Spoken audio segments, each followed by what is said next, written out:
Mr. Majewski here, coming at you with the Civil War 1861 to 65 notes. This is video 2. We should wrap it up with this video. Hopefully we'll actually wrap it up with plenty of time left over. We're starting on slide 70 today. That's the election of 1864. We covered 1 through 69 in video 1. Of course, we jumped through a lot of it again because these notes are not tested heavily on the AP test or on the unit test. Very, very minor. You need to know the key leaders, the key military leaders, Lee and Grant, maybe Stonewall Jackson, maybe Sherman. You need to know the key battles. Bull Run is the first major battle of the war. Of course, Gettysburg, I should say Antietam, is a key pivotal battle because it leads to the Emancipation Proclamation.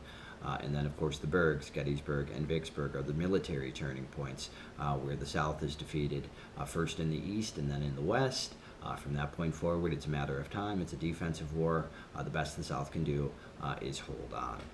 But first, today, we're going to get, or in this video at least, we're going to get to slide number 70. Because while the conflict militarily was still being fought, although obviously the North was in a position of strength by 1864, there was still a presidential election, and actually there was a great deal of protest against Lincoln. Let's face it, the war was in its 4th year. People were starting to get a little tired. There were some critics. Some in Congress criticized Lincoln, actually on both sides. Some abolitionists, again, remember, argued that he hadn't done enough. And then there were some who argued that the war hadn't gone as well as it should have, and that he ought to be blamed. Again, many abolitionists in 1864 criticized Lincoln, and there were some Northern Democrats that criticized him as well. Now, hey, they were divided into 2 groups. There were the war Democrats, like Edwin Stanton, who supported the president. They supported the Union. They wanted it to stay together. There were also what were called peace Democrats. They wanted, if they won, they promised, hey, we're going to make peace with the South. Now is the time to make peace, they said. The war's gone on long enough, and we need to just end it. The most radical people in the North, the most radical supporters of peace, the most radical of the Southern Democrats were called Copperheads. All right, now Copperhead's a snake that exists primarily in the South, and so that was their nickname because they were such supporters of the South. Many of these Copperheads argued peace at any cost, at any price, and they had been arguing that since 1861. These were the folks that were arrested by Lincoln. These were the folks that were held without habeas corpus for long periods of time because they were viewed as traitors. They were viewed as anti-Union, as anti-American, as a threat to winning the war. Some actually actively fought, tried to support the South. Most hated Lincoln. They were very strong in the southern parts of Illinois and Ohio and Indiana.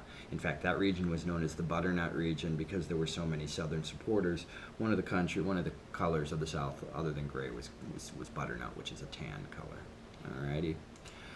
Slide 73 shows you a real famous political cartoon. It's an anti-Copperhead cartoon where you see Lady Liberty, kind of the symbol of the United States that emerges during this time, fighting against these Copperhead snakes. The head on the snake was the leader of the Copperheads, one of these radicals that really fought or supported. They lived in the North. They were Democrats. They supported the South, even though they lived in the North throughout the war. Again, during this election of 1864, the president actually ran under what was called the Union Party. It was a coalition of both Republicans and war Democrats. He actually had a Southerner from Tennessee run as his vice president, a guy named Andrew Johnson. Johnson, although he was from Tennessee, was a war Democrat. He had actually stayed loyal to the North. Most of eastern Tennessee actually had. Ultimately, in order to win the support of many Democrats who would otherwise maybe have voted for the other candidate, he chooses Johnson, this former Democrat, to run with him as his vice president. The Peace Democrats, along with the Copperheads, nominated actually George McClellan, the old general, the old rival of Lincoln, the guy Lincoln had fired as a general 2 different times during the war. Ultimately, McClellan criticized Lincoln's handling of the war, blamed him for the early defeats, and said, if I win, I am going to make peace with the South because that's really the only way. Folks, slide 76 shows a Democratic message in this election. And I should say a pro-Republican message where they're criticizing the Democrats. They're criticizing what will happen if they vote Democrat, if they voted for McClellan.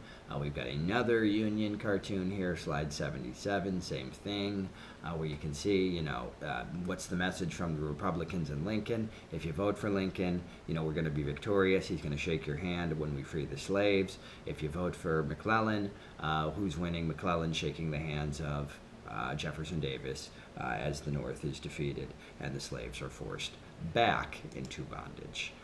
Folks, slide 78 talks about the course of the war and how it affected the election.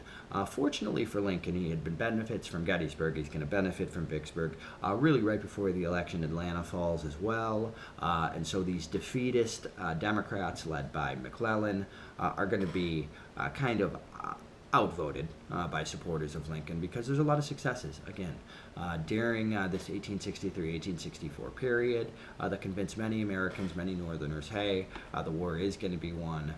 These defeatists are anti-American, and we should stick with Lincoln.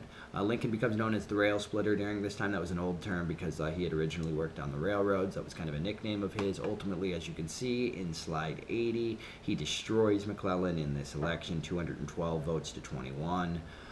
Ultimately, it was closer in the popular election, but electorally, it was a crushing defeat for the Democrats. Again, it basically was a mandate. It showed the public supported Lincoln's efforts, even his efforts that might have gone against the Constitution. They supported his total war. They wanted to see him finish the job. Alrighty, the electoral map of 1864 is demonstrated on slide 81. Again, it's a route. I'm not sure you really need to see it, although recognize perhaps, of course, the new southern states are a part of it because, well, they were technically their own country for a time. Lincoln's second inaugural address is very different than the first. In his second inaugural address here, he acknowledges for the first time, hey, we need to heal these wounds of war. He recognizes we're going to win at this point. It's about reconciliation. It's about bringing the South back in rather than, punishing them, retribution. It signifies that had he survived, Lincoln would have probably been very, very tolerant and friendly with the South. He would have been much more accepting of bringing them back than many other Republicans end up being after his death. Slide 83 is going to tell us how the war is going to wrap up here. After the presidential election, it's only a matter of time. Grant really puts his head down, I guess you could say, and just drives towards Richmond. He fights, keeps pushing Lee back. Lee has very few reinforcements or resources. Every time Grant, loses troops, he's got plenty to replace them. He's got this incredible industrial machine behind him. He's got all these opportunities to defeat Lee because he's got all these weapons, ammunition, population, all these resources. Lee's got none of it. When his guys die, nobody replaces them. They're short on weapons, ammunition. They have no hope of getting allies or support from England or Europe. It's tough for Lee and the South. Of course, Sherman's committing all this total war, destroying all of the resources they had left. Again, just a matter of time. In 1864 and 1865, Grant pushes Lee towards Richmond across Virginia. It's known as the Wilderness Campaign. Ultimately, despite heavy losses by Grant, Lee is pushed back throughout the rest of the war until early 1865.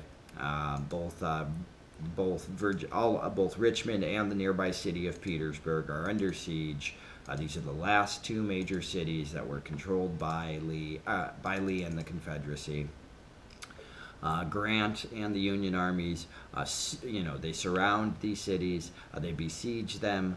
Ultimately, trenches are dug everywhere. Ultimately, it's kind of the first time we ever see trench warfare that's going to be used later on. At the end of the Civil War is where we see these strategies and tactics like trench warfare that are going to be used in World War I, but they were actually developed at the end of the Civil War. As a result of these new incredible weapons of destruction, trenches were designed by the troops to survive these powerful weapons. Okay, slide 91. Richmond finally falls. Grant captures it. Lee tries to retreat west. Eventually, he's cut off at a little place called Appomattox Courthouse, which is a small, tiny courthouse, on a rural road west of Richmond. At Appomattox, Lee is forced to surrender to Grant. Of course, after 5 years, the war has finally come to an end. The nation can finally come together, can heal its wounds. The terms of the surrender were actually pretty generous. The Confederates were allowed to keep their weapons. They had to, keep their own horses, I should say. They had to put their weapons down. And ultimately, they were allowed to go home. Alrighty, it kind of reflected or symbolized again Lee's, Lincoln's tolerance of the South and his efforts to try to want to bring them back as quickly as possible into the country again. Well, folks, in what should have been this incredible period of happiness and joy, celebration, just a few days after Lee's surrender, of course, Lincoln is going to be assassinated. He was assassinated by a Southern sympathizer, an actor, a man named John Wilkes Booth. He had sided with the South. He supported the South, although he technically lived in Maryland and Washington, D.C. while the war was going on. What happens is Lincoln, I should say. God, I keep saying Lee. Lincoln goes to a play at a place called Ford's Theater, kind of celebrating, relaxing after this arduous war. He goes with his wife to see this play that's being performed. While he's in a balcony watching this play, Booth sneaks into the area, comes from behind, and shoots Lincoln in the back of the head. A short time later, Lincoln is going to be killed. Ultimately, Booth is going to be rounded up. I should say he's going to be cornered. He is going to be killed, shot and killed. Eventually, there's an investigation. A number of conspirators are rounded up with him. Ultimately, they are hanged by the government for treason, although there is some question as to whether all of these folks were actually responsible or were involved in this conspiracy. Alrighty, now slide 104. And such a tragedy, the death of Lincoln. One wonders what might have been had he survived.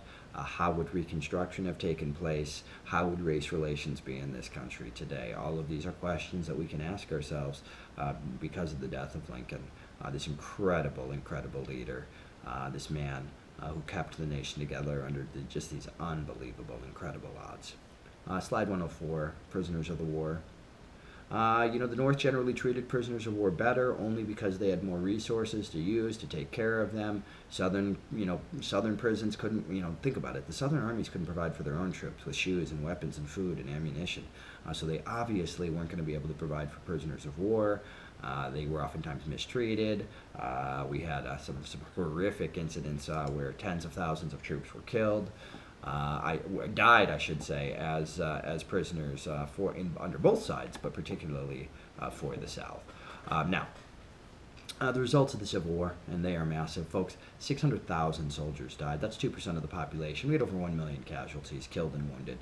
For the first time ever, the war was really chronicled in photographs. Photography became popular during this time. Our most famous photographer is a guy named Matthew Brady. His images really shocked, stunned the nation.